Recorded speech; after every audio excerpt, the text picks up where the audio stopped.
The roar of motorcycles echoed through the quiet suburban street as the Iron Brotherhood pulled into the gas station, their leather vests gleaming under the afternoon sun. Marcus, Bear, Thompson, a towering figure with a salt and pepper beard and arms covered in faded tattoos, dismounted his Harley with a groan. 20 years of riding had taught him to read the road, the weather, and people. But nothing could have prepared him for what happened next. As he stretched his tired muscles, a small hand tugged urgently at his leather vest. Bear looked down to find a little black girl, no more than 7 years old, with wild braids coming loose from their ribbons and terror flooding her brown eyes. Her dress was torn at the hem, dirt smudged across her cheek, and she was trembling like a leaf in a storm. "Please," she whispered, her voice barely audible over the rumble of idling engines. "Please hide me. He's coming. My daddy's coming, and I can't let him find me." Bear's protective instincts kicked in immediately. He'd seen fear before, real, bone-deep fear, and this child was drowning in it.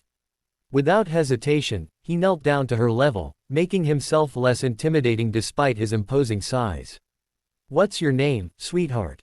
"Jasmine," she choked out, clutching a small purple backpack to her chest like it contained all the treasures in the world. "Please, mister. He'll be so angry. I had to run. I had to." The other bikers had noticed the commotion now.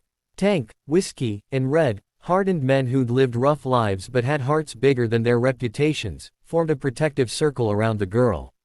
These weren't the kind of men most people would trust with their children, but sometimes angels wore leather and rode on 2 wheels.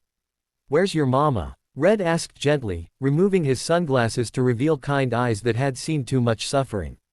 Jasmine's face crumpled. "Mama died last year. It's just been me and Daddy, and he changed. He's not the same anymore." Bear's jaw tightened. He'd heard stories like this before, seen the aftermath of grief twisting good people into shadows of themselves. But something felt different here. The girl's fear seemed more specific, more urgent than simply acting out or running away from discipline.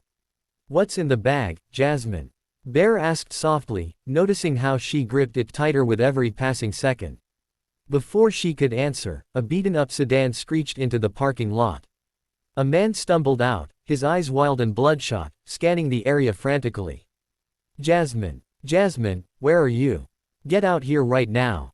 The little girl pressed herself against Bear's leg, trying to disappear into his shadow. The bikers instinctively tightened their formation, creating a human wall between the child and the approaching man. "Can we help you, friend?" Bear's voice was steady, but there was steel underneath the politeness. The man, presumably Jasmine's father, looked haggard, his clothes wrinkled and his face unshaven. But it was his eyes that told the real story. They held desperation, yes, but also something that made Bear's instincts scream danger. "That's my daughter. Give her to me. Now." His voice cracked with something that might have been emotion or might have been withdrawal. "Sir, the child seems frightened," Tank interjected, his massive frame blocking the father's path. "Maybe we should all calm down and talk about what's going on." "You have no right." The father lurched forward, but Whiskey stepped in smoothly, not threatening but unmovable. "She's mine. She stole something from me, and I need it back." Bear felt Jasmine trembling harder. He glanced down and saw her silently shaking her head, tears streaming down her face. Something was very wrong here, and that backpack seemed to be at the center of it. "Jasmine," Bear said quietly, crouching down again. "Honey, I need you to trust me. Can you show me what's in your bag? I promise, whatever it is, we're going to figure this out together." For a long moment, the little girl just stared at him, weighing whether she could trust this stranger with the beard and the leather. Then, with shaking hands, she slowly unzipped the purple backpack. What Bear saw inside made his blood run cold, then hot with rage. Stacks of cash, easily tens of thousands of dollars, wrapped in rubber bands. But that wasn't the shocking part. Nestled among the bills were small plastic bags filled with white powder and pills. Lots of them. And underneath it all, a small notebook with names, amounts, and addresses scrawled in desperate handwriting. But there was something else. Tucked in the front pocket was a smartphone with a video queued up on the screen. Bear pressed play, and even in the bright afternoon sun, he could see what Jasmine had recorded. Her father meeting with dangerous-looking men, exchanging packages, counting money on their kitchen table. The little girl had documented everything. She took my delivery money. The father shouted, trying to push past the bikers. That's my property. Your property. Red's voice was dangerously quiet. You're using your 7-year-old daughter's backpack to store drug money and evidence. What kind of father are you? The truth crashed down on everyone at once. Jasmine hadn't just run away from an angry parent. She'd fled from a father who had fallen into addiction and dealing after her mother's death, who had dragged his innocent daughter into a dangerous world she couldn't understand. And somehow, this brave little girl had known enough to document it, to take the evidence, and to run. I had to, Jasmine whispered, looking up at Bear with eyes far too old for her face. Mama made me promise before she died. She said if Daddy ever got bad sick again, like before I was born, I should find help. She said there were still good people in the world. Are you good people? Bear felt something crack inside his chest. Here was a child who had lost her mother, watched her father spiral into darkness, and somehow found the courage to save herself. She'd grabbed the one thing she thought might prove what was happening and run into the arms of the first people who looked strong enough to protect her. Yeah, sweetheart, Bear's voice was rough with emotion.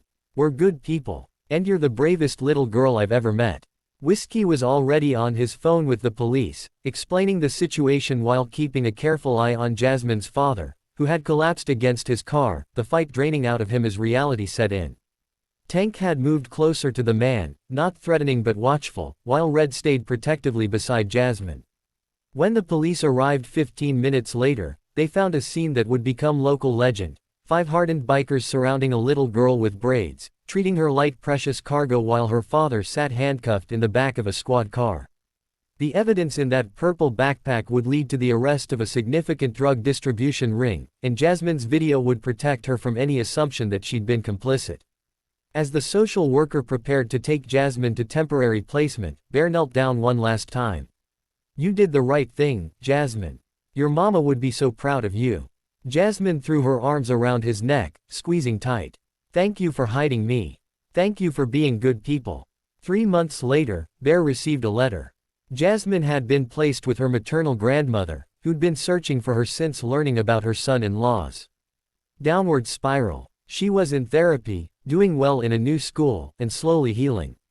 Enclosed with the letter was a photograph, Jasmine smiling, really smiling, wearing a new dress and holding a sign that read, "Heroes wear leather too." Bear pinned that photo to the wall of his garage, where it stayed for years. It reminded him and his brothers that their rough exteriors, their tattoos, their thundering motorcycles, none of that defined who they were inside. What mattered was showing up when someone needed help, even if that someone was a terrified little girl at a gas station on an ordinary afternoon. Sometimes the difference between darkness and light is just one person brave enough to ask for help, and another brave enough to answer. Jasmine had been that courageous child, and the Iron Brotherhood had been exactly where they needed to be, exactly when they needed to be there. In a world that often felt cruel and cold, it was proof that kindness still existed, that humanity still thrived, and that sometimes, angels really do ride Harleys.